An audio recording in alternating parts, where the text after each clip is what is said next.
Oikein mukavaa keskiviikkoiltapäivää kaikille, ketkä on jo linjoille saapuneet. Meille vielä putoilee joukkoon mukaan jälki-istuntoon porukkaa, niin aloitan kuitenkin tässä jo vähän starttaa tätä jälki-istuntoa, mutta hieman hidastellen, että saadaan loputkin mukaan sitten. Mikään perinteinen tai vanhanaikainen jälki-istunto ei ole kuitenkaan luvassa, vaan tänään sukelletaan aika mielenkiintoiseen aiheeseen, eli siihen, että kuinka tekoäly voi tukea sun prosessia siinä, kun olet rakentamassa oppimispeliä. Ja jos nyt Seppo oppimisalusta ei ole kovin tuttu vielä, niin ei mitään hätää. Sä tulet saamaan tosi hyviä eväitä tämän webinaarin aikana siitä, että miten semmoista omaa oppimispeliä pystyy lähteä hyvinkin kevyesti tekemään. Ja Seppo ylipäänsä on hyvin yksinkertainen toiminnoltaan ja meidän nettisivuilla on ilmainen trial, mitä pystyy myös kokeilemaan. Eli jos kipinä iskee tämän jälkeen, niin ei kun vaan rohkeasti rakentaa sitä omaa peliä siellä. Tänään myös kurkataan ihan sinne Seppon sisälle, että miltä se näyttää, kun sinne lisätään peliin visuaalista materiaalia. Ja myös tänään noin 15 minuutissa tekoälyapuna käyttäen mä rakensin mallipelin, minkä saatte myös testattavaksi. Tammikuun puolella on tulossa myös viimeinen jälki-istunto, että jos vielä houkuttaa lähteä mukaan, niin silloin me ollaan aika syvällä siinä, että mitä sieltä eri nappien takaa Seppossa aukeaa, eli miten omaan opetusmateriaaliin voi niitä pelillisiä elementtejä sitten luoda mukaan. Ja jos olet ihan konkari Seppo-käyttäjä, niin aivan varmasti myös vinkkejä sullekin on tänään täällä luvassa. Ja mulla on myös melkein kaimanin mukana Ann-Mari täällä. Ja hän kertoo kohta puoli vähän siitä, että mitä asumisen opetuksessa on pelillistetty ja pääsette vähän kurkkaan ihan, että miltä se peli näyttää. Ja tuo peli tullaan kaikille linkin kautta jakamaan sitten tämän jälki-istunnon jälkeen, eli ihan ilmaisiksi pääset vaikka heti huomenna tai ensi viikolla testaamaan sitä omien oppilaiden kanssa. Ja voin paljastaa myös itse, että vaikka olen jo itsenäisesti pitkään asunut yksin, niin opin aika paljon tästä pelistä, että ei ole pahitteeksi, jos vaikka itsekin illan ratoksi sen pelailet läpi, että saatat yllättyä siitä, että kuin paljon se voi opettaa asioita, mitä ei välttämättä tiedä. Ja vähän vilautan vielä meidän aikataulurunkoa, miltä se näyttää, eli Anna-Mari kohta korkkaa käyntiin esittelynsä asumisopetuspelistä, jonka jälkeen sitten mennään katsoa, että miten tekoäly auttaa siinä pelin suunnittelussa, rakentamisessa ja kuinka Canvalla voi eri keinoin tuottaa sit visuaalista materiaalia niihin peleihin, esimerkiksi oman pelilaudan kuvia tehtävien sisälle, myös ehkä videonkin sinne, ja sitten pääsette kirjautumaan tuohon mallipelin sisälle kurkkaamaan, että miltä se mun tekemä mallipeli sitten näyttää. Karoliina nosti siellä kättänsä, haluatko kysyä?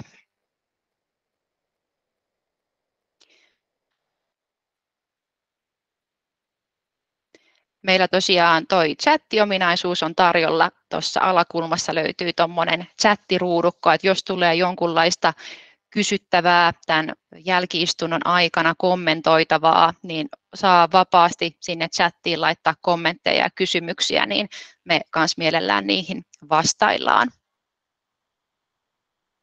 Ja Ann-Mari, hei, mä ajattelin, että me voitaisiin vähän esitelläkin ehkä tarkemmin, että ketä me muutenkin ollaan, niin mä oon vähän äänessä ollut, mä voin kohta muutama sana itsestäni sanoa, niin haluaisitko vähän kertoa, että kuka oot ja millä asialla? Joo, tervehdys kaikille ja kiitos, että saan tulla esittelemään Isännöintiliiton asumisen opetuspeliä. Ja nyt ehkä näette, että on tämmöinen luokkahuoneen näköinen täällä, mutta olen eräillä messuilla, jossa on tämmöinen tapahtuma niin kuin taloyhtiöväelle, niin esittelemässä vähän samoja asioita, kertomassa niistä, eli asumisen asioista sitten. Ja tosiaan mä olen Isännöintiliitossa koulutus- ja viestintäpäällikkönä, ja meidän tarkoituksena on viedä asumisen asioita eteenpäin niin kuin kaikilla sarvoilla. Ei pelkästään siinä isännöinnissä, vaan ne kaikki nivoutuu siihen asumiseen ja jokainen asuu jossakin. Joo, just näin. Ja minusta sen verran taustaa, että mä oon urani aloittanut tuolla koulupuolella, eli erityisluokan opettajana, liikunnan ja terveystiedon opettajana, eli koulumaailma on hyvin tuttu mulle ja myös se, että kuinka siellä toimitaan ja minkälaisia haasteita, mahdollisuuksia on. Ja onkin tosi kiva päästä sitten ehkä tuolla chatin kautta kanssa jakamaan niitä kokemuksia muita. Eli jos nyt jo tulee mieleen, että hei, mä voisin jollain tapaa hyödyntää pelillisyyttä, tätä tekoälyä jossain, moni laita sinne vinkki, mielelläni nostan niitä sieltä ylös ja voidaan ideat laittaa sitten tämän jälki-istunnon jälkeen vielä jakoon. Mutta Anna-Mari, mä annan sulle näyttämön. Me halutaan vähän nähdä, että miltä se teidän peli näyttää ja mitä kaikkea siihen matkan varrelle on kuulunut. Joo, eli laitetaan tästä esitys päälle. Ja tosiaan tämä mun esityksen nimi on, että koska joku muu ei hoida. Ja se on yleinen semmoinen niin kuin kommentti, mikä tulee aina, niin se on siitä nappastu. Ja asumisen opetuspeli antaa siis nuorille ja miksei myös vanhemmille, niin siihen erittäin hyviä taitoja. Ja sitten usein ehkä joku miettii, no tosiaan isännöintiliitto, että miten ihmeessä se liittyy niin kuin asumiseen tai mihin se liittyy, mutta kun se liittyy kaikkeen. Eli isännöintiliitossa mielellään me ajatellaan niin, että on tosiaan koko alan yhteinen tehtävä viedä niitä asioita eteenpäin, ja siihen liittyy tosiaan ne kaikki palaset niin kuin yhteen sitten. Ja halutaan olla edelläkävijä, ja sen tähden myös ehkä on lähdetty, meillä ei aikaisemmin ole mitään peliä ollut tai muuta, mutta tämä on nyt sitten semmoinen ensimmäinen steppi niin kuin nuorille. Ja minkä takia se asumisen opetus on niin kuin tärkeää, niin 2,8 miljoonaa suomalaista asuu kuitenkin taloyhtiöissä, eli suurin osa. Ja monta kertaa, kun nuori muuttaa sitten yksinään asumaan, niin hän ei ehkä tiedä ihan, että miten siellä asutaan ja mistä saisi apua, kenelle kuuluu mikäkin asia. Tai sitten on ihan just tällaisia esimerkkejä, että miten puhdistetaan lattiakaivo tai sulatetaan jääkaappi tai kenen ne pitää tehdä.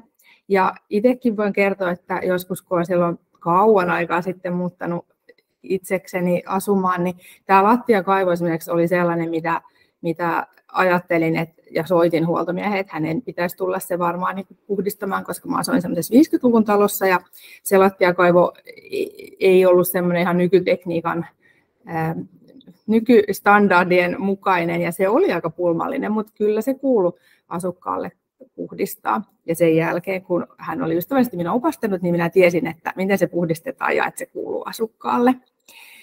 Sitten on tietysti niin, että moni ehkä ajattelee, että no, omakotitalossa on paljon haravointia ja siellä pitää tietää kaikki asiat, miten tehdään ja muuta, mutta että taloyhtiöasuminen on niin kuin semmoista helppoa asumista.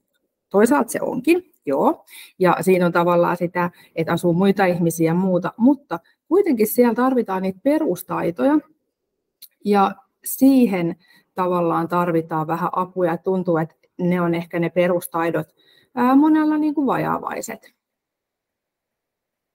Ja nuoret itse on kertonut, että heillä ei ole tarpeeksi näitä taitoja.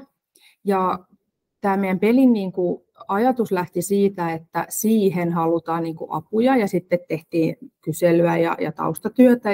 Ja nykyään siis kouluissa todella hienosti opetetaan niin kuin taloutta ja sitten joitain niin kuin asumisen taitoja, mutta sitten ehkä se taloyhtiöpuoli jää siinä opetuksessa kuitenkin vielä niin, että sitä ei ole välttämättä ollenkaan. Ja sitten opetuksen niin kuin määrä tai sitten se, miten syvälle mennään niihin asioihin, niin se voi tosiaan vaihdella opettajakoulukohtaisesti, niin olisi hyvä, että olisi jotain peruselementtejä, että kaikki pääsisi niitä sitten hyödyntämään. Ja perinteisesti asumistaitoja ja neuvoja on tietysti opittu kotoa, mutta nykyään saattaa olla niin, että vanhemmillakaan ei ole niitä taitoja tai ne voi olla jopa ehkä vääränlaisia taitoja. Ja jos niitä ei opita sieltä kotota, niin sitten tavallaan se asettaa nuoret eriarvoiseen asemaan, että osa oppii ja osa ei. Niin sitten on hyvä, että on tämä peli, jolloin kaikki on, jos sitä koulussa pelataan, niin kaikki pääsee ikään kuin sen pariin. Ja lehdissäkin on käyty vähän keskustelua, tämä on tuosta elokuulta. On ollut lukijamielipidettä ja itsekin olen tuohon vastannut, eli se koetaan kyllä tärkeänä, että niitä opetetaan. Ja niin kuin tässä puhuttiin, niin aika usein tulee se kommentti, että voiko se itsekin tiennyt sen silloin, kun muutin. Mä menin itse katsoa, mikä on aina uhka ja mahdollisuus, Hesarin niin kuin Facebookista tätä keskustelua, mitä oli sitten käyty tähän esimerkiksi mun mielipiteen vastineeseen, missä kerroin, että hei, että ne on tällainen peli ja muuta, niin osa ihmisistä oli niin kuin sitä mieltä, että hekään ei ole oppinut, niin sit se, tai ei saanut niitä taitoja, vaan just kantapään kautta oppinut ne, niin ei niitä sitten tarvitse opettaa. Ja sehän on vähän niin kuin kurja juttu, että toivottavasti nyt kuitenkin niin kuin peli auttaa siihen, ja muutkin niin kuin oppimismateriaalit, että kaikilla olisi helpompaa, koska silloin kun se asuminen on kaikilla niin kuin tiedossa ne yleiset säännöt, niin sitä vähemmän siellä taloyhteisössä tulee kitkaa tai ongelmia, ja sehän on aina niin kuin kaikkien asumisen laatua parantavaa. Ja tosiaan peli lähtee niin kuin siitä, että mitä jos nuori muuttaa yksinään asumaan, niin mitä siinä ensimmäisenä vuotena voisi tulla siinä omassa asunnossa vastaan tällaisia asioita. Ja peli, niin kuin sanoinkin tuossa, ehkä myös niin kuin ennaltaehkäisee ja auttaa myös siihen, että ei tulisi niitä haasteita siellä, koska suurin osa ainakin oman kokemuksen mukaan näistä haasteita tai jopa ongelmista, mitä ehkä taloyhteisössä voi olla siinä asumisessa, johtuu ihan yksinkertaisesti tietämättömyydestä tai väärinkäsityksestä. Niin jos niitä voidaan ehkäistä, niin silloin me päästään niin kuin helpommin siihen. Kaikilla on helpompaa siellä. Ja peli johdattelee niin kuin mukavasti ja kannustavasti näihin asioihin, eli yritetään tehdä nuorille helposti pelattavaa peliä ja ehkä aina ei niin mielenkiintoisista asioista myös mielenkiintoisia, että pelaavat loppuun asti. Ja peli on sitten suunnattu niin kuin yläkouluikäisille, esimerkiksi ysiluokka olisi tosi hyvä.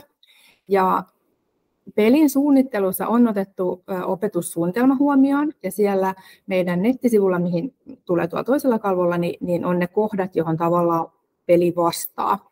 Ja sitä voitaisiin pelata yhteiskuntaopin tai kotitalouden tai opinto-ohjauksen tunneilla esimerkiksi. Ja paras siihen pelaamiseen on kaksoistunti, eli se pelaaminen vie noin 45 minuuttia. Sen lisäksi täytyy tietysti pikkasen antaa siinä alusohjeita ja niin kuin valmistautua ja sitten tietysti siihen yleiseen, että ihmiset tai oppilaat istuu ja alkaa tehdä sitä, siihen menee aikaa ja sitten tietysti vielä, että kävisi vähän läpi niitä, niin kaksoistunti on paras. Peli antaa mahdollisuuden myös siihen, että se voi jättää kesken ja siihen voi palata, eli siihen saa semmoisen koodin heti siinä, kun aloittaa. Eli tästä me ollaan saatu opettajilta palautetta ja pystyy tosiaan tehdä niin, että vaikka sulla olisi sitten niin tunti kahtena eri päivänä, niin sen pystyy tehdä kuitenkin. Ja tähän mä oon ottanut yhden tällaisen pelissä mukana olevan WhatsApp-keskustelun, ikään kuin mikä olisi yksi sellainen tehtävä, että voiko niin kuin naapuri valittaa siitä, että käydään suihkussa ja se sitten niin kuin häiritsee ja muuta. Niin tavallaan siinä on myös semmoisia puolia, että osa asioista niin kuin on ok ja osa ei. Nyt itse asiassa luin juuri jonkun otsikon artikkeli, jossa sanottiin, että ihmiset nykyään aika herkästi valittaa kaikista äänistä, mutta tietysti näinhän se on, että tavalliset asumisen äänet kuuluu niin kuin päiväsaikaa ja muu, että niistä ei voi valittaa. Tai voi valittaa, mutta ne ei ole syy mihinkään varoitukseen tai mihinkään muuhun. Ja pelissä on paljon hyviä puolia. Ja yksi itse ajattelen hyvä puoli on se, että opettajan ei tarvitse itse syventyä siihen aiheeseen ja vaikka asuisi omakotitalossa, niin ei tarvitse opetella niitä asioita, jos ne ei ole entuudestaan tuttuja, vaan peli on niin kuin valmis kokonaisuus ja se ei vaadi pitkää valmistelua. Ja sitten on aina laadukas ja luotettava sisältö, eli me ollaan alan etujärjestö, niin siellä on aina ajankohtainen aihe tai ajankohtainen nämäkin osa muuttuu. Esimerkiksi palovaroittimet on nyt muuttumassa taloyhtiön vastuulle, niin sisältöä niin kuin päivitetään ja se on aina sitten ajan tasalla. Ja sitten peli on niin kuin helppo ottaa käyttöön. Ja tuosta sanoinkin, että peli tarvittaessa voi jatkaa ja siihen voi palata. Ja yritetty tehdä nuoria kiinnostavasti. Toki tiedän, että 9-luokkalaista nuorta voi olla vaikea saada kiinnostua mistään, mutta ainakin on yritetty ja luulen, että että jos vähänkin niin näin, niin tämä peli kuitenkin kiinnostaisi sitten. Peli on saanut hyvää palautetta, eli meillä on ollut siinä semmoinen testiryhmä. Ja mitä me kaivattaisiin nyt, olisi tietysti lisää pelaajia ja lisää palautetta, jotta me voitaisiin kehittää peliä, jotta me tiedettäisiin, mikä on hyvää, onko jotain, mitä pitää korjata. Ja sitten meillä on ajatuksena myös kehittää peliä, niin kuin jatkokehittää, koska tämähän ei vieläkään vastaa kaikkiin kysymyksiin, vaan tässä on vain joitain yleisimpiä. Niin siitä voisi vielä tehdä niin kuin monta versiota. Ja sitten tietysti tärkein, eli mistä peli löytyy ja sitten ohjeet ja muut, niin ne löytyy meidän tuolta sivuilta. Saatte myöhemmin myös sitten, tai sitten ehkä chattiin tuon osoitteen, josta ne löytyy. Siellä on tosi hyvät ja kattavat ohjeet, mä en käy sen tähden niitä tässä läpi. Ja Seppo-alustalla tosiaan peli on, ja se on maksuton. Eli se löytyy sieltä sponsoroidut pelitosiosta. Jos Seppo on muuten tuttu, niin sen toki löytää myös sieltä, mutta sitten varsinaiset ohjeet, miten peli niin kun lähdetään pelaamaan, niin ne löytyy sitten tuolta meidän sivuilta. Ja tässä on yksi palaute, mikä on testiryhmältä silloin saatu, kun tämä on lanseerattu nyt keväällä. Et tehtävät on tosiaan monipuolisia ja sitten ne niin kuin auttaa niissä asioissa, mitä ehkä oppikirjoista ei löydy. Niin siellä on semmoisia puolia. Ja sitten olen tehnyt tämmöisen testipelin teille. Eli jos haluatte, niin voitte käydä heti katsomassa tai sitten myöhemmin, niin tällä koodilla pääsette sinne peliin. Myös QR-koodi toimii. Ja aina saa myös tietysti ottaa sen sitten ihan varsinaisesti käyttöön, mutta tässä on yksi mahdollisuus, jos haluaa ihan nopeasti kurkata, miltä siellä näyttää siellä pelissä. Ja tässä on mun yhteystiedot. Tässä oli mun esitys tiiviisti. Ja tosiaan, jos on linjoilla opettajia, jotka lähtevät, ja toivottavasti lähdette kokeilemaan teidän luokkalaisten kanssa peliä, niin oikein mieluusti ottaisin palautetta vastaan, eli mikä on hyvää, mikä on huonoa, tai ihan kaikkea saa ehdottaa.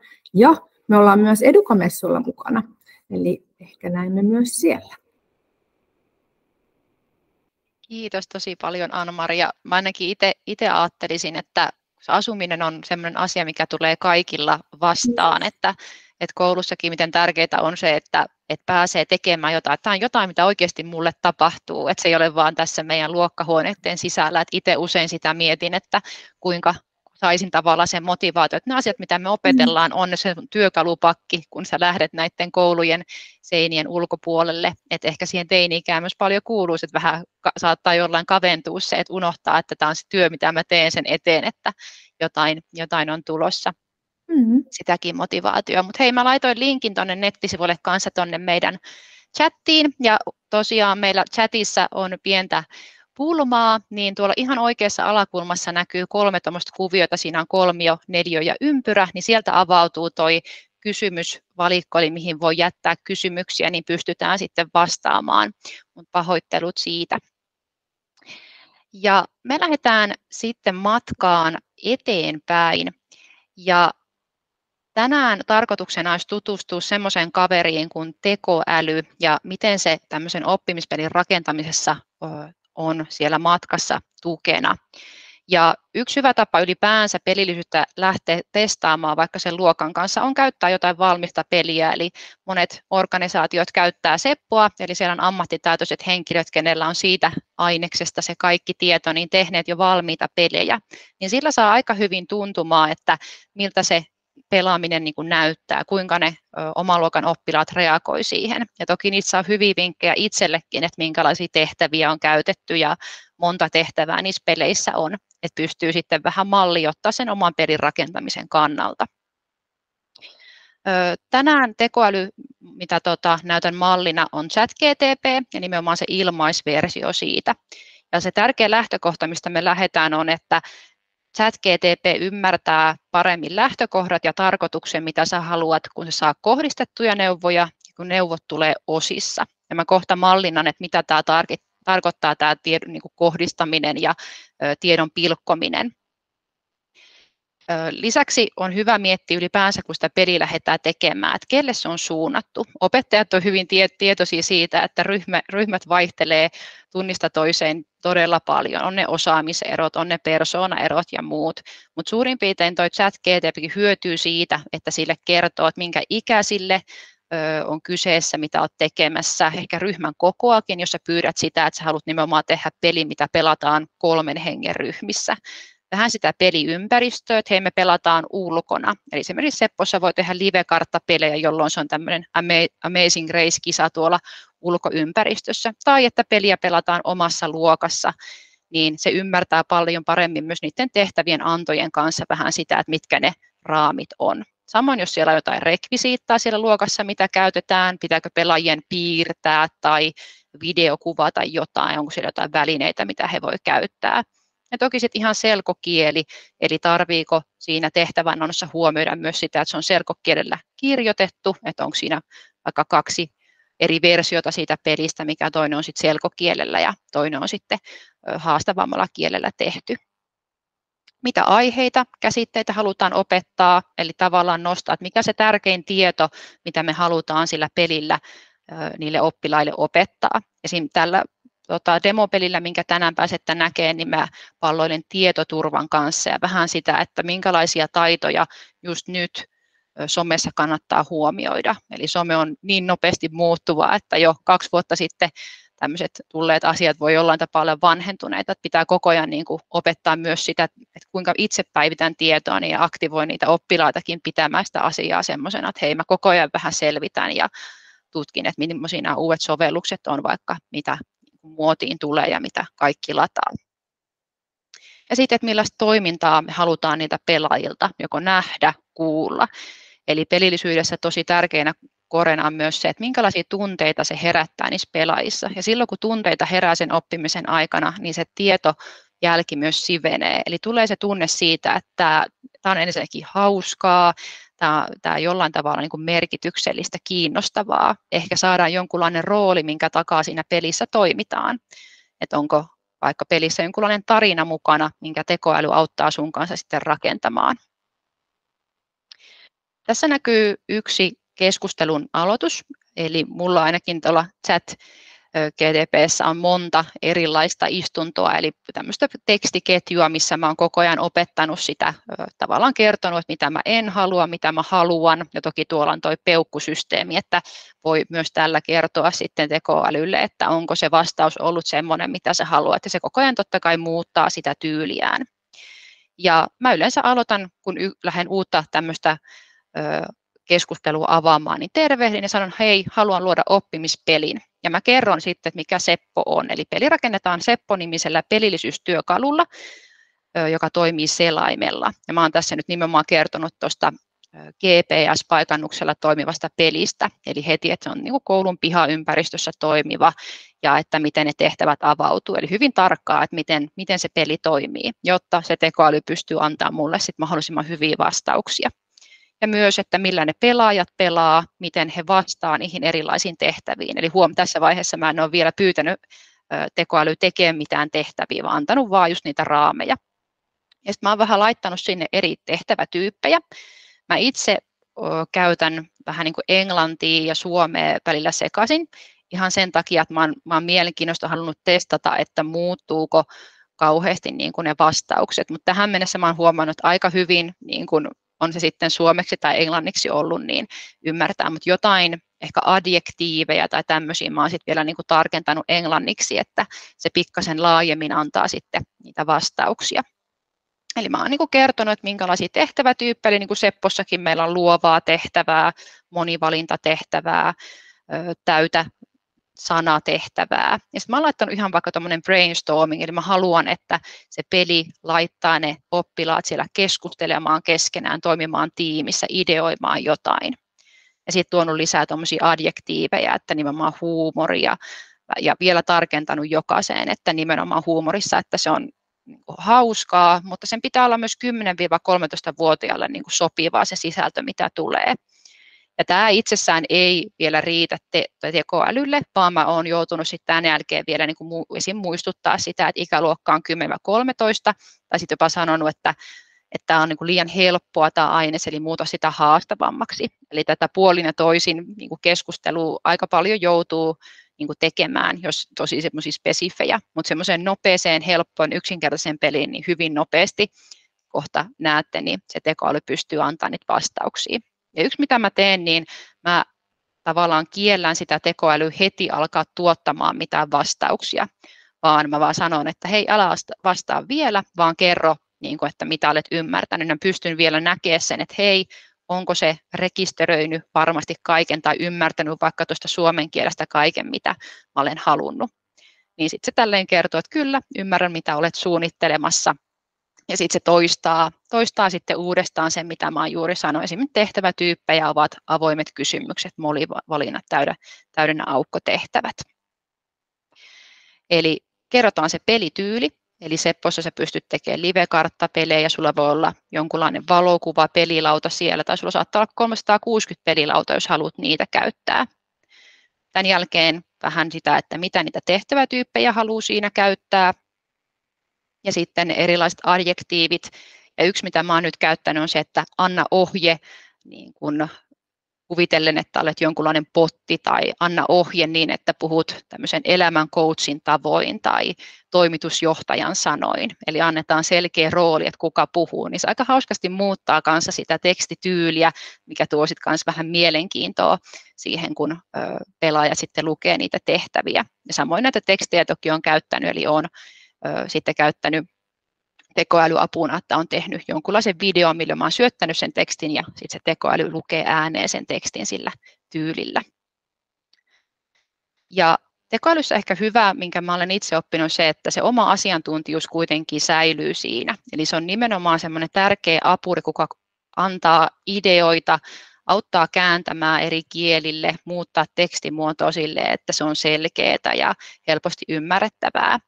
Mutta se tekoäly ei kykene tekemään minkälaisia eettisiä päätöksiä tai arvioimaan niitä seurauksia. Esimerkiksi jos tässäkin mun somepelissä, minkä tänään esittelen, niin mä en niinkään käyttänyt sitä avuksi niin kuin siinä, että se antaisi hirmu hyviä vastauksia tämmöisestä eettisestä pohdinnasta, vaan enemmänkin semmoisia yksittäisiä tehtäviä, missä mä halusin monivalintoihin lisää erilaisia vaihtoehtoja, tai jos käsiteltiin vaikka algoritmia, niin pystyn sille kertomaan, että tämän verran mä tiedän, ja että anna lisää tietoa tähän ja tee tästä mun kanssa monivalintatehtävä tyylinen.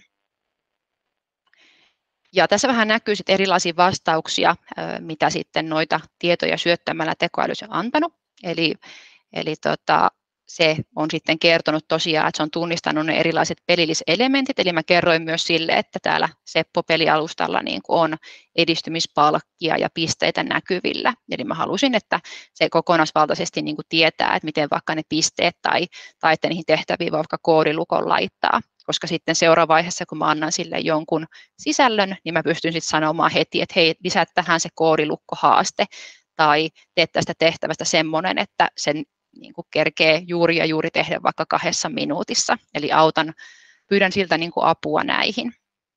Tuossa sitten näkyy, että se on tämmöisen pienen mallitarinan mulle antanut. En kopioi noita sellaisenaan niihin peleihin, vaan esimerkiksi toi, mikä tuossa on, niin tuut tänään sitten näkemään, että miten mä oon vähän sitä vielä itse sitten editoinut. Mutta pelkästään tuon pienen mallin niin kun lisääminen, mä oon huomannut, että nopeuttaa sitä omaa työtä ihan valtavasti, eli pystyn paljon nopeammin sitten niin kun ehkä semmoisen tylsäänkin aiheeseen jonkun ja sen jännän seikkailun lisäämään, tai saan jonkunlaisen idean, että minkälaisia hahmojen nimiä mä voisin vaikka siinä käyttää. Ja tiedän itse opettajana, että aika on tosi rajallista, niin mulla oikeastaan saattaa olla 3 tarinaa, mitä mä vaan niin kuin uudelleen toistan eri peleissä. Eli käytän niitä samoja pelejä ja teen niistä kopioita ja pikkasen muutan jotain sinne. Eli on tavallaan aina työkalupakissa valmiina tietyistä teemoista sitten niitä pelejä. Että ne voi olla vaikka turvallisuuskävelyä, jotain kestävään kehitykseen liittyvää tämmöistä perehdytyspeliä. Tai sitten ihan vaikka vaan tutustumispeli, kun aina lukukausi alkaa, on uusi luokka vaikka siinä, niin sen pelillisyyden kautta sitten tutustaan siihen uuteen ryhmään, niin harjoitellaan niitä ryhmätyötaitoja. Et yksi semmoinen isoin palaute, mitä saadaan yleensä tuosta Sepposta ja sillä pelailusta on se, että se ryhmä tiivistyy sen aikana, että puhalletaan niin kuin yhteen hiileen, jos on hauskaa yhdessä nimenomaan pelata suorittaa niitä tehtäviä ja vähän tietenkin kisailla yhdessä, jos sitä halutaan. Ja tässä sitten näkyy malli kanssa siitä, että miten mä oon ohjannut, eli juuri noita aikaisempia tietojen jälkeen mä oon sitten sanonut, että luo tehtävä, joka opettaa oppilaalle, kuinka algoritmi toimii somessa ja miten vaikka toistuva, pelottava tai ahdistusjuttu vaikuttaa alitajuntaamme ja mielenterveyteemme. Ja tästä selvästi niin kuin jäi heti pois semmoinen niin kuin tavallaan terveellinen aspekti, eli tekoäly antaa aina yksinkertaisemman vastauksen. Eli tässäkin tapauksessa mä sain aika hyvän tehtäväidean sille, että okei, joo, että mä voisin tämän tyylistä käyttää, mutta mä heti huomaan esimerkiksi itse, että näitä valintoja on liian vähän, eli mä halusin ehdottomasti enemmän, ja mä halusin myös opettaa, että mitä se aiheuttaa meidän mielelle pitkällä aikavälillä, jos toistuvasti mä näen jotain pelottavaa. Varsinkin niin kuin nuoret saattaa turtua siihen tosi nopeasti, että jos sitä tottuu näkemään, niin kokee, että ei se vaikuta minuun mihinkään. Mutta siellä on valtava alitajuntainen vaikutus ja sen, että miten se nuori niin kuin itse hoksaisi sen, että mä en niin kuin tavallaan valmiiksi pureskele ja kerro sitä, vaan saisi sen oivaltamaan, että okei, tällä voi olla tällaisia niin kuin vaikutuksia. Niin tämä on se, mihin tekoäly vaatii paljon ohjeistusta, mutta sitten se on ehkä mitä mä pystyn ammattitaidoltani ja sillä tavalla inhimillisellä kosketuksella lisäämään. Mutta tätä alkua tekoälyä nopeuttaa todella paljon, että mä saan sen tehtävän muotoiltua sinne. Mutta näette sitten vähän, että miten tämä siinä pelissä on kanssa muokkautunut. Ja tuossa vähän muutamia vinkkejä kanssa, että sitten kun se on antanut sen ensimmäisen vastauksen, jos sä et ole ihan niin kuin tyytyväinen, että mä haluan tähän jotain siihen lisää, niin nimenomaan pyydä lisäämään, muuttamaan vastausvaihtoehtoja. Eli esimerkiksi anna minulle lisää vastausvaihtoehtoja, kerro minulle, mitkä vastausvaihtoehdot on väärin, mitkä on oikein. Okei, no ehkä tämä tehtävätyyppi, että tee tästä sittenkin luova tehtävä, missä oppilaiden pitää tehdä ryhmätyötä. Niin se antaa sitten ehdotuksia, että miten tästä voisi vaikka luovan tehdä. Ja sitten tuo haastetaso, että mä oon tosi paljon usein, että teet tästä vaikeampi, helpompi, teet tehtävästä jännittävämpi. Eli näillä adjektiiveilla koittanut saada sitä sitten muokkaamaan. Tai just, että kerro tämä tehtävä esimerkiksi kyberturvallisuuden asiantuntijoiden niin kuin sanoin, että se muuttuukin hyvin sitten erilaiseksi termistöltään. Ja just tämä, että sitten jos halutaan näitä keskustelupätkiä niin kuin tallentaa, että sä käytät aina samaa sen tietyn asian tekemiseen, niin just kertoo, että mitä ei halua ja mitä haluaa, jotta se tekoäly koko ajan oppii siinä matkan varrella, että minkälaisia tehtäviä tästä aiheesta sä haluat, että se nimenomaan tuottaa ja mistä sä et ole tykännyt, niin se jättää ne sitten jatkossa automaattisesti pois. Ehkä joku onkin jo nähnyt, eli tuolla www.opettajantekijäoikeudet.fi on aika hyvää ajankohtaista tietoa näistä tekijänoikeusasioista, että jos tämän suhteen niin just vähän arastelee sitä, että miten paljon mä tätä haluan käyttää ja muuta, niin kannattaa kurkata sieltä. Ja siellä tällä hetkellä tosiaan sanotaan yleisesti, että tekoälyllä ei ole tekijänoikeuksia niihin tuotoksiin, mutta me tiedetään, että tämä lakitilannehan voi muuttua jatkossa. Ja toki jos tekoälyn avulla on tehty jotain tai ihminen on tehnyt jotain hyvin omaperäistä luovaa, niin nämä osiot on sitten suojattuja. Mutta tekoäly pystyy myös siihen käyttämään, että sä voit täysin antaa sille sun oman tiedoston, mikä on vaikka sinun omaa kirjoittamaasi tietoa tai jotain, mitä sä oot yhdistänyt, jotain, missä on niin kuin lähteet mukana. Eli sitä voi helpottaa sitten sitä aineiston luokittelua, tiivistämistä, hahmottamista. Ja yksi, mitä mä oon käyttänyt, on Quiver, eli sinne esimerkiksi pystyy antaa jonkun tietyn nettisivun linkin. Tässä on esim. Taloushallintoliiton sivulle pari linkkiä tuosta vastuullisuusraportoinnista. Hyvin tuommoinen valtavan iso aihe, niin mä oon sitten antanut sen linkin ja pyytänyt, että tekoäly käyttää ainoastaan sitä sivulla löytyvää tietoa avuksi ja kertoo minulle, mitä vastuullisuusraportointi on. Niin sitten mä tarkalleen myös tiedän, että okei, se on juuri tältä nettisivulta niin kuin se tieto tai on ladannut sille vaikka PDF:n. Eli pystyn määrittämään sitten, että mä oon varmasti turvallisesta paikasta ja luotettavasta paikasta niin kuin saanut sen tiedon, mutta vähän ehkä nopeuttanut sitä omaa lukemista, että pyytänyt tekoälyä sieltä poimimaan ne tärkeimmät kohdat. Mutta sitten se mielenkiintoinen osa, hyvänä vinkkinä, että opettajathan heillä on mahdollista saada toi Canva nimenomaan sillä maksullisella versiolla, eli sieltä pystyy sen itselleen tilaa, että siinä pitää ilmoittaa, että missä koulussa työskentelee, eli tämä malli, mitä mä tänään näytän, on nimenomaan tuosta Canvan maksullisesta, mutta pystyy kyllä käyttämään sitä ilmaisversiokin tosi laajasti siihen, kun näihin peleihin tuotetaan sitä sisältöä. Ja hypätään katsoa vähän tuonne Canvan sisälle, että miltä se näyttää. Ehkä osalle onkin tuttu jo omassa työssään, ketkä tykkää erityisesti visuaalisesti itse tehdä matskua, mutta tämä on myös kyllä niille, että jos sulla on ihan muutamia hassuja minuutteja aikaa, niin aika nopeasti pystyy tätä Canvan tekoälyä käyttää sitten apuna ja rakentaa pelilautoja.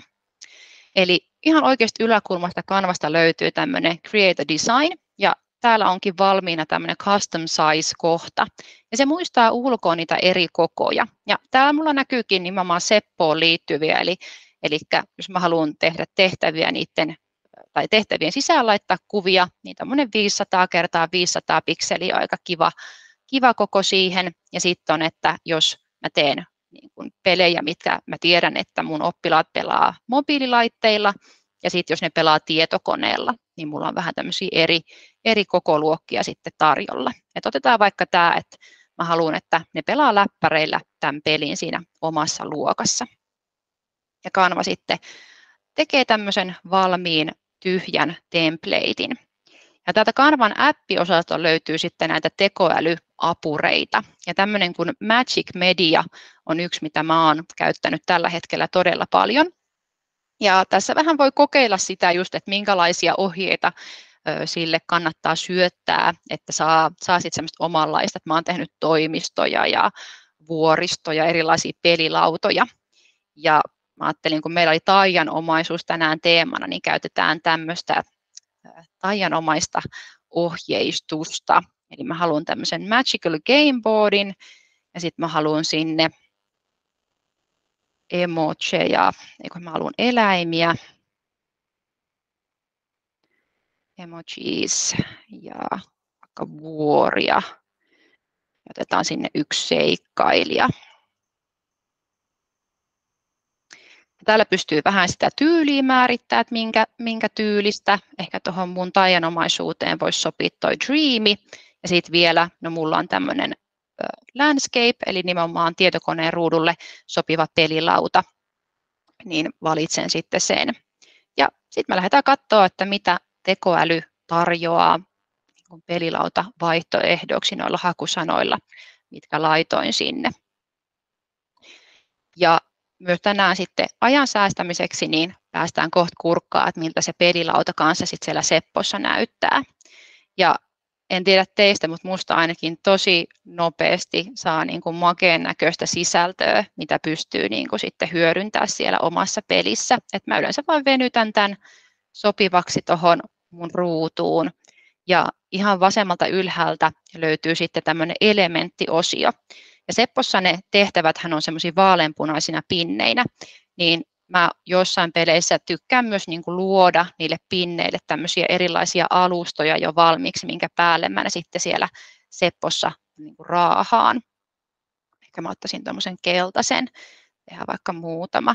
Eli nämä on sitten ne pelimerkkien paikat, mutta ei ole välttämätöntä, eli monet tykkäävät, niitähän voisi vaikka tuonne pelilaudalle itsessään sitten laittaa mukaan. Ja tämä Magic Media on siinä mielessä kiva, että täällä voi niin kuin luoda yksittäisiä kuvia, mitä sitten lisää tämän kuvan päälle vähän niin kuin tarrakirjana. Esimerkiksi jos mä haluaisin vaikka jonkunlaisen velhon tehdä, katsotaan minkälaisia velhoja se antaa, niin pystyn sitten laittaa vielä tähän lisäksi, jos mä koen, että täältä jäi jotain puuttumaan, mitä mä haluan lisätä. Otetaan vaikka toi, eli nythän se tulee tämmöisenä kuvana, mutta sitten täällä ylhäällä löytyy Edit Photo, ja mä pystyn kanssa ottaa siitä taustan pois, jolloin se on sitten paljon miellyttävämpi toki liittää tänne pelilautaan johonkin kohtaan, ja tällehän voisi vaikka jonkun puhekuplan laittaa, mikä näkyy pelaajille, että tervetuloa niin kuin seikkailuun. Ja sitten kun tuntuu, että okei, se mun pelilauta on valmis oikeasta yläkulmasta, pystyy lataamaan. Ja mä yleensä valitsen tämän BNG:n ja sitten lataan sen mun omalle koneelle. Eli se on siellä.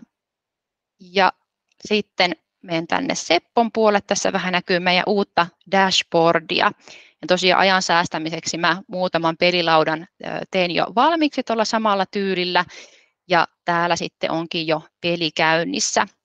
Ja tällä uudella Seppon dashboardilla on tosi kätevä vähän tarkastella niin kuin etukäteen, että miltä erilaiset pelit näyttää. Että meillähän on pelikirjasto kanssa Seppossa tarjolla, mistä löytyy valmiina semmoinen yli 9000 peliä, mitkä on suurin osa opettajien tekemiä, että sieltä kanssa voi tosi hyviä vinkkejä löytää. Ja täältä sitten mennään muokkaa peliä. Ja tänne mä olinkin asettanut jo valmiiksi näitä pelilautoja. Eli tässä on pelilauta, mikä on pystysuorassa, eli tätä pelattaisiin sitten mobiililaitteella. Ja sitten pelilauta, mikä on vaakasuorassa, eli tämä sitten istuu aika nätisti tuohon tietokoneelle. Ja toki kompromissia pystyy näiden väliltä sitten kanssa tekemään. Ja sä pääset nyt vähän kurkkaamaan, että miltä toi peli näyttää pelaajalle, eli tuolta pystyt sun puhelimen kameralla lukemaan tuon QR-koodin, tai jos olet tietokoneella mukaan, niin varmaan voit avata uuden välisivun vaikka ja kirjoittaa play.seppo.io ja sitten kirjautua tuolla PIN-koodilla sisään tuohon peliin. Ja samalla sitten kun pääset pelaajana vähän kurkkaa, että miltä ne mun tekoälyn kanssa muokatut tehtävät, mistä vähän näet jo mallia siellä näyttää, niin mä voin pikkasen vilauttaa kanssa, jos linjoilla on mukana henkilöitä, ketkä ei ole ehkä nähnyt, että miten noita pelilautoja voi lisätä, niin tulee sekin sitten tutuksi. Voin tuonne chattiin kanssa heittää tuon PIN-koodin, että jos jolla nyt ei ollut siinä kännykkää hollilla ja lähti sitä paniikissa hakemaan, niin tuolta pääsee sitten tuolla PIN-koodilla vielä sisälle peliin. Ja tuossa on osoite, mistä pääsette kirjautuu. Eli siihen syötä koodikohtaan sitten laitetaan toi pelin PIN-koodi. Eli pelaajille todella helppoa tämä kirjautuminen näihin peleihin kanssa. Näin. Ja tosiaan ihan täällä vasemmalla puolella näkyy kaikki, mitä tarvii näihin pelin rakentamisiin. Ja täällä vasemmalla ylhäällä on pelikonsolin kuva, niin täältä mä oon nämä pelilaudat tänne asettanut. Eli pystyy niin kuin hyvin niin omalta koneelta lataa sinne niitä lautoja, kun vaikka käyttää sitten valmiina näitä Seppon, mitä on. Et jos ei heti halua tuonne kanvaa lähteä itse rakentamaan, niin aloittaa vaikka sillä, että ottaa täältä jonkun pelilaudan käyttöönsä. Ja sitten myöhemmin voi niitä muokata omanlaiseksi, eli minkälainen valokuva tahansa toimii, mutta ehkä just huomioida tämä koko, että jos pelataan niillä mobiililaitteilla, niin toi pystysuora kuva ja tietokoneella pelatessa toi, eli näitä pystyy tosi paljon sitten muokkailemaan omaan. Ja täältä löytyy toki live-kartta 360 kuva kanssa, mitä pystyy hyödyntämään. Tässä pelissä mä kanssa käytin tuommoista seikkailutilaa, eli kun ensimmäisen tehtävän on tehnyt, niin tänne kanssa tulee tämmöinen ovi näkyviin, mistä pääsee sitten tänne toiseen lautaan. Ja mielikuvitus onkin sitten rajana, että mitä kaikkea tonne maailmaan pystyy laittaa. Ja se on aika mahtava tunne kanssa pelaajille, että kun visuaalisesti vähän vaihtuu se, että missä ollaan menossa ja mitä sieltä tulee. Ja just tuolla Canvan tekoälyllä pystyy tosi hyvin tuomaan sinne vaikka tähän teemaan, mikä tässä pelissä on vaikka kyberturvallisuus, niin vähän erilaisia myös jännittävän näköisiä kuvia siihen. Ja tässä mun pelissä mä halusin, että nimenomaan nämä oppilaat on tämmöinen kyberturvatiimi omassa koulussaan ja heidän tehtävänä on tämän pelin avulla sitten kerätä tietoa ja sitten esimerkiksi tämän pelin jälkeen olisi tosi mielenkiintoista lähteä oppilaiden kanssa niin kuin purkamaan, että mitä somealustoja he käyttää ja miten he niitä eri haasteita siellä kohtaa ja aidosti jutella sitten vaikka algoritmista ja muista asioista, mitä on hyvä tietää sitten. Ja siinä tähän peliin voisi ympätä tekijän oikeudet ja muut, mutta tällä kertaa siihen jäi vielä pari tehtävää, koska minulla nimenomaan oli tavoitteena, että mitä mä ehdin vartissa tekoälyn avulla tehdä, niin sain sitten teille tämän mallin tehtyä. Ja täällä näettekin ehkä, että vilkkuu oikealla puolella tämmöinen tehtäväpalkki, eli tämä on se osio, missä opettaja pystyy katsomaan, että okei, että minkälaisia tehtäviä tänne on tullut ja lähteä sitten näitä oppilaiden tehtäviä arvioimaan. Mutta en käy niitä nyt siellä näyttää, koska en äsken kysynyt lupaa, että saanko teidän vastauksia näyttää. Mutta äärimmäisen helppokäyttöistä on sitten startata ja olen myös itse vetänyt pelejä, missä on 4 tehtävää ainoastaan, eli ihan semmoisessa testityylissä, että miten se peli toimii siinä omassa luokassa. Ja jos oikein innostuu, niin älä rakenna itse peliä, vaan laita sun oppilaat rakentaa se peli. Eli myös täältä löytyy tämmöinen mahdollisuus, eli näille oppilaille pystyy luomaan myös sitten tämmöisiä oppilastunnuksia, eli he pääsevät ainoastaan tähän kyseiseen peliin ja pystyy sinne itse rakentamaan niitä tehtäviä ja laittamaan niihin erilaisia pelillisiä elementtejä, mitä sitten täältä eri asetuksista vielä löytyy. Ja voin taata, että se on myös kyllä tosi mielenkiintoinen kokemus niille oppilaille päästä miettimään sitä pelillisyyttä ja myös pelaamaan sitten sitä omaa peliä, minkä he on niin kuin rakentanut sinne. Meidän jälki-istunto, mulla on vähän muutenkin tapana ollut mun opeaikojen jälki-istunnoissa, että aika venyy, mutta ei onneksi ihan kauheasti ole paukkunut yli kuin muutaman minuutin. Ja mä toivon, että sulle jotain uutta ehkä tästä tekoälystä ja sen avuista näin pelillisyyden kannalta jäi mieleen, ja mielellään tapaan teet kaikki uudestaan vielä tammikuussakin siellä jälki-istunnossa, eli se on kanssa ihan ilmainen webinaari, että jos jotain jäi mietityttää, että jos sä nyt vaikka lähdet tämän tekoälyn kanssa testaan, niin tuu mukaan silloin. Voit vaikka näyttää sun peliä siellä, että me jaetaan myös tosi hyviä pelillisyysideoita siellä, niin saatat ehkä poimia matkaasi jonkun hyvän pelinkin. Mutta mä toivotan kaikille linjoilla olleille ansaittua loppuiltaa. Olitte oikein kilttejä jälki-istuntolaisia ja toivottavasti nähdään vielä siellä viimeisessä jälki-istunnossa. Kiitos paljon ja mukavia pelihetkiä, jos päädytte niitä tekemään Seppolla. Moi moi!